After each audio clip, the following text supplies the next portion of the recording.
Salut tout le monde, j'espère que vous allez bien, je suis extrêmement content aujourd'hui de vous retrouver pour cette nouvelle vidéo. Rappelez-vous, il y a quelques semaines maintenant, j'ai sorti le premier épisode de mon nouveau format de vidéo qui s'appelle Pourquoi j'aime. Je vous avais dit pourquoi j'aimais trois films, ces trois films c'était À la recherche du bonheur, King Kong et Shutter Island. Du coup aujourd'hui on se trouve pour le deuxième épisode de ce format où je vais du coup vous représenter trois films et vous dire pourquoi j'aime ces trois films. Je précise avant toute chose qu'il n'y aura aucun spoiler dans cette vidéo, donc si vous n'avez pas vu les trois films en question ou un ou deux, nanana, n'ayez crainte, il n'y aura pas de spoiler.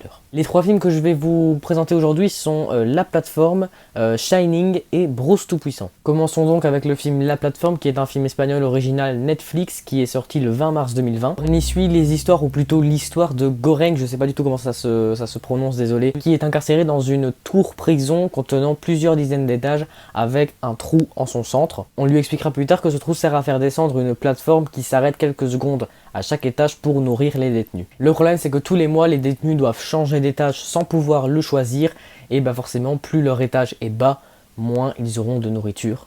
C'est logique. Goreng va donc se rendre compte que la faim peut conduire à des actes terribles. Pourquoi j'aime La Plateforme? Alors déjà il faut savoir que je l'ai vu pendant le confinement, un jour où j'avais vraiment rien à faire.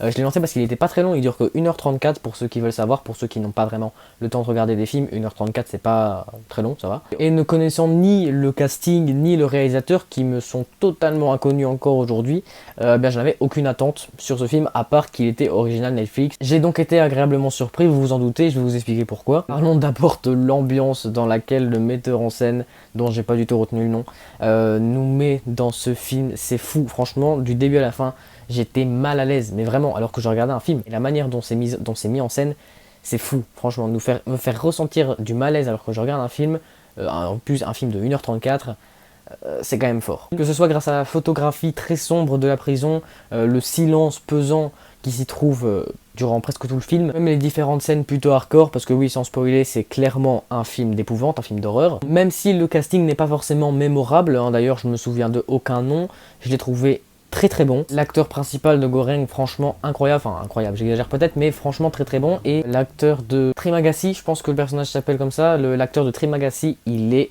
incroyable dans ce film, je ne connais pas son nom, c'est un acteur totalement inconnu, espagnol, mais putain, il est juste fou. J'ai dit tantôt, le film est plutôt court, il dure que 1h30, donc voilà, on n'a pas le temps de s'ennuyer, malgré le rythme assez lent du film, il se passe pas souvent grand chose, mais c'est vrai que quand il se passe quelque chose, t'es là...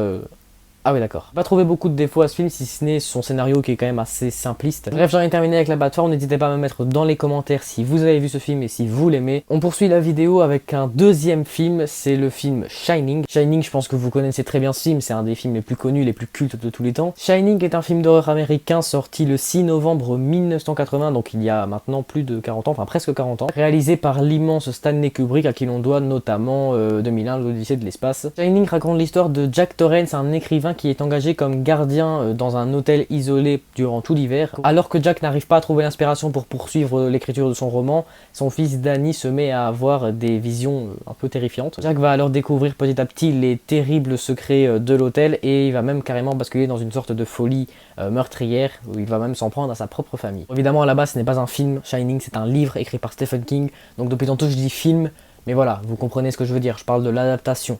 Mais voilà, l'histoire ça vient d'un roman, j'en suis parfaitement conscient. Pourquoi j'aime Shining? Eh bien comme pour La Plateforme, c'est ce qui m'a vraiment surtout fait kiffer Shining, et je pense que vous aussi, parce que voilà, c'est pas non plus le film d'horreur le plus terrifiant, ça reste un des films d'horreur les plus badants, dans le sens où l'ambiance de l'hôtel, l'ambiance du film en lui-même, elle est vachement pesante et gênante, malaisante, même terrifiante. L'hôtel étant déjà plutôt flippant, les personnages, les musiques, etc., ça n'aide en rien pour nous rassurer. Et puis surtout, comment parler de Shining sans évoquer l'incroyable performance de Jack Nicholson? Ce gars est tellement incroyable dans tout ce qu'il fait, mais Shining c'est sûrement sa meilleure performance, en tout cas une de ses meilleures. C'est un des seuls acteurs au monde qui m'a fait peur, rien qu'avec un visage sans screamer, juste du talent. Et malheureusement c'est ce qui se perd un peu plus dans les films d'horreur actuels. C'est pour ça que j'aime pas les films d'horreur actuels, c'est qu'ils ont tellement pas de talent que le seul moyen qu'ils utilisent pour te faire peur c'est des screamers. Sauf que les screamers ça fait pas peur, c'est juste un réflexe humain. Donc les vrais films d'horreur pour moi c'est les films qui arrivent à te faire peur sans Screamer, et Shining en fait évidemment partie. Donc voilà, j'en ai fini avec Shining, n'hésitez pas à me dire dans les commentaires si vous avez vu Shining, je pense que oui, et voilà, me dire ce que vous en pensez. Et pour terminer, parlons maintenant du troisième et dernier film de la vidéo, à savoir Bruce Tout-Puissant. Bruce Tout-Puissant est une comédie américaine réalisée il y a 17 ans, donc en 2003, par Tom Shadyac, qui n'a d'ailleurs pas fait grand chose à part ça. Ah si, c'est vrai, il a fait Evan Tout-Puissant.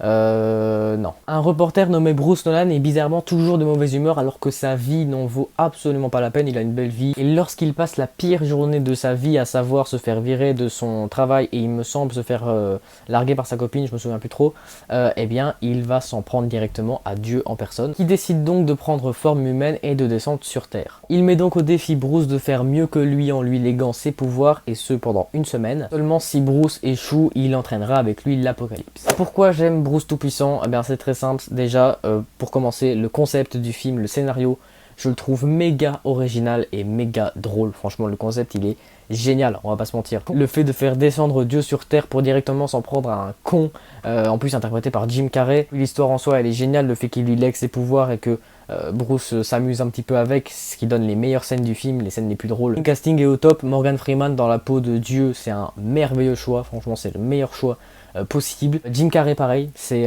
franchement c'est un rôle pour Jim Carrey, vous allez me dire Jim Carrey il fait que ces rôles là presque, hein. Eternal Sunshine c'est un rôle plutôt sérieux par exemple, mais c'est vrai que voilà, The Mask, Dumb and Dumber, Yes Man, je sais pas moi, plein de films avec Jim Carrey, c'est vrai que c'est habituellement toujours plus ou moins les mêmes rôles. Donc voilà, j'en ai fini avec Bruce Tout-Puissant. N'hésitez pas à me mettre dans les commentaires encore une fois si vous avez vu ce film et si vous l'aimez, si vous l'appréciez ou si vous ne l'appréciez pas. Donc voilà les gars, c'est déjà la fin de cette petite vidéo. Désolé encore une fois, j'ai dû la faire plutôt courte parce que sinon je n'aurais pas le temps de faire les autres vidéos que je dois vous proposer. Parce que oui, évidemment, je travaille sur la fameuse FAQ qui arrivera, je pense, plus tôt que prévu. Bref, d'ici là, je vous dis à très bientôt. Salut!